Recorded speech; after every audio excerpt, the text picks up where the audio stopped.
Assalamualaikum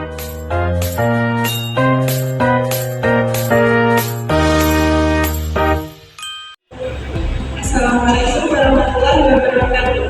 Halo teman-teman semua, selamat datang di podcast Waspada Senang bersama saya, Rani. Dan saya Eka Dotoni Yang akan menemani Anda selama beberapa menit ke depan dengan tema pembahasan scam sebagai bentuk degradansi moral di dunia maya. Sebelum pembahasan berjalan ini, saya mau masih dulu apa sih scam itu? Jadi, scam adalah segala bentuk penipuan yang dilakukan secara daring untuk mendapatkan keuntungan berikutnya, seperti uang, barang, atau benda-benda. Buat informasi lebih lanjut lagi, kita dapat membahas mereka ya. Kak Ega boleh jelaskan nggak scam itu apa sih? Ya, terima kasih buat waktunya. Jadi saya akan memperjelas sedikit tentang apa sih yang dimaksud dengan scam itu. Nah, jadi scam itu adalah tindakan kejahatan yang melibatkan penipuan, manipulasi, dan eksploitasi kepercayaan untuk mendapatkan keuntungan finansial atau data pribadi daripada korban. Tapi yang dimaksud scam itu adalah merupakan daripada jenis penipuan yang berbasis digital, seperti di macam aplikasi, web, SMS, dan link sebagainya.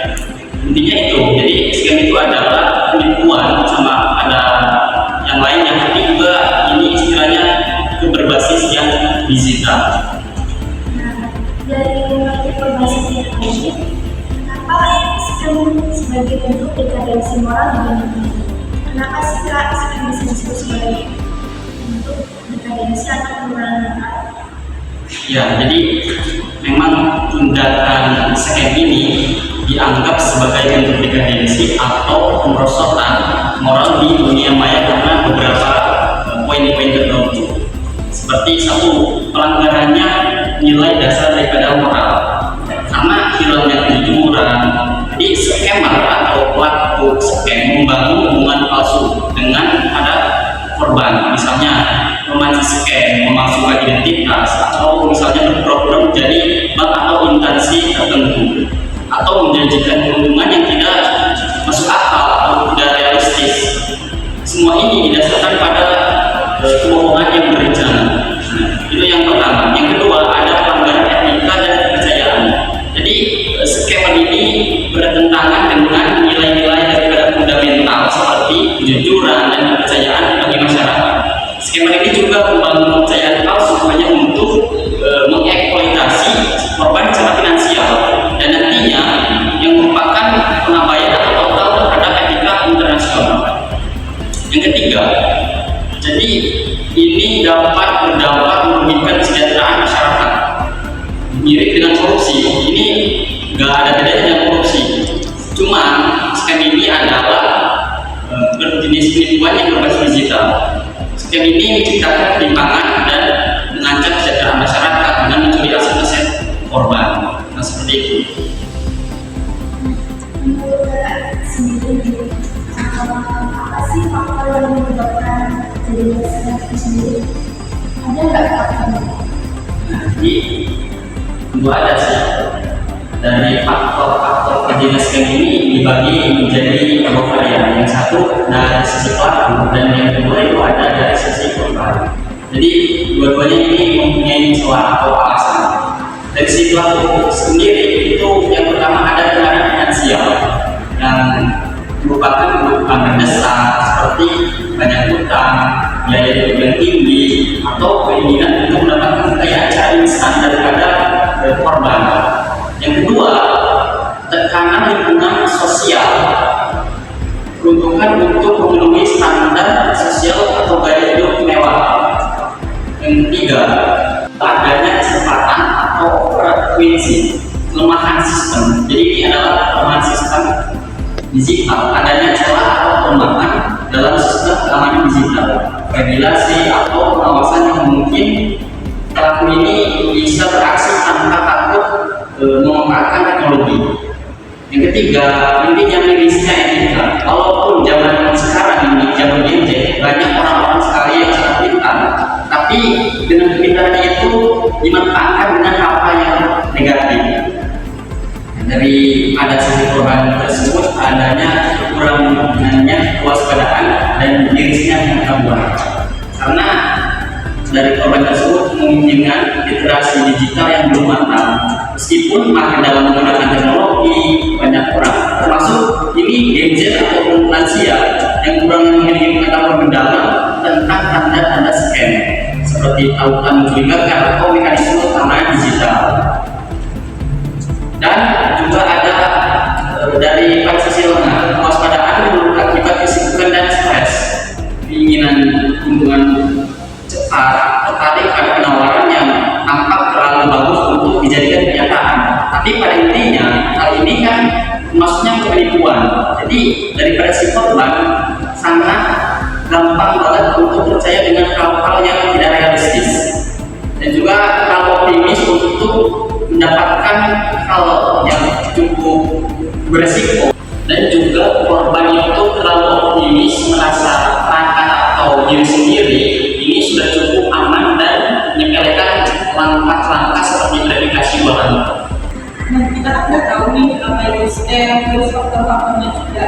Nah, kalau untuk contoh kasus ini, kayaknya tahu nggak kasus yang terjadi baru-baru ini itu contoh kasus ini? Contohnya ada sih, contohnya itu ada salah satu pegawai swasta di Palembang yang isu-isu ini isu baru ya. Dan jadi wanita ini adalah pegawai swasta yang berinisial YS. Jadi korban ini melakukan transaksi transfer uang saat berada di Kecamatan Laju, Palembang. Korban tergiur dengan tawaran komisi menarik dari kebijakan isi yang awalnya 22 September lalu itu, setelah sempat menjadi komisi yang menjanjikan 40.000. Kemudian korban diminta untuk mendeposit uang agar punya aktif dan bisa mengerjakan misi lain dengan komisi yang semakin besar hingga mencapai 40 juta. Korban percaya karena melihat banyak orang lain di grup itu yang sudah mengerjakan misi tersebut. Nah, kemudian korban tiba-tiba diundang ke grup WhatsApp. Di sana dia ditawari semacam misi subscriber akun YouTube dengan komisi yang ternyata benar dikirim 40.000. Selanjutnya korban diminta bergabung ke salah satu grup Telegram dan login ke akun website. Kemudian dia diminta mendeposit uang dimulai dari 90.000 dan 180.000 dengan janji keuntungan tertentu. Misalnya nih, kamu top up 90.000 atau 100.000. Nah, dalam waktu tertentu, misal 3 jam, 4 jam, nanti akan mendapatkan komisi semisal 1 juta. Dan korban diminta mendeposit hingga total kerugian mencapai 50 juta. Dengan total kerugian yang didepositkan sebesar 50 juta. Korban akhirnya tidak bisa mentransfer lagi karena uangnya sudah habis, meskipun ia telah melaporkan kejadian ini ke Polres Palembang.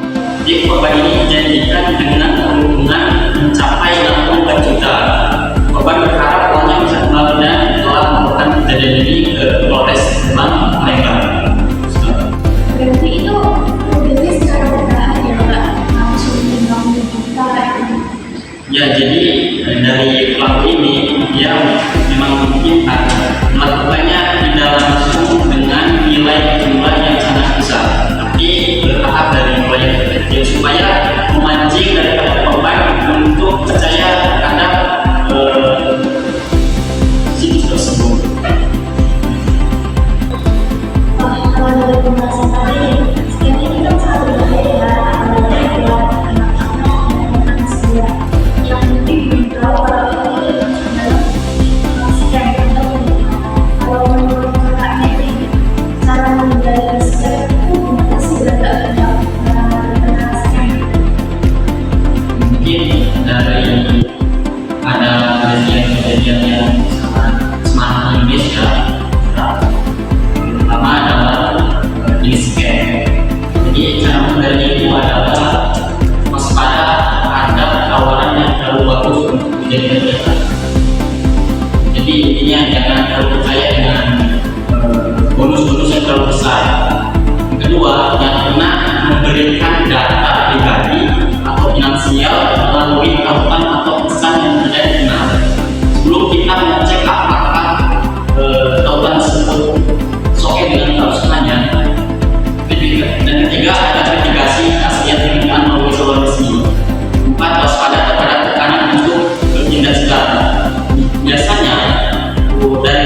penyakit.